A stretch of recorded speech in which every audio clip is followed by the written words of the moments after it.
حضرت علی رضی اللہ تعالی عنہ کی ولادت عام الفیل کے 30ویں سال 13 رجب المرجب بروز جمعۃ المبارک کے دن بیت اللہ شی میں ہوئی۔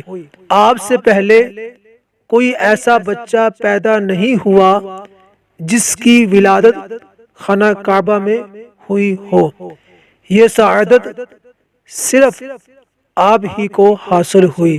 ولادت سے قبل آپ کی والدہ فاطمہ بنت اسد طواف کعبہ میں مشغول تھیں کہ اچانک درد ذہ ہوا۔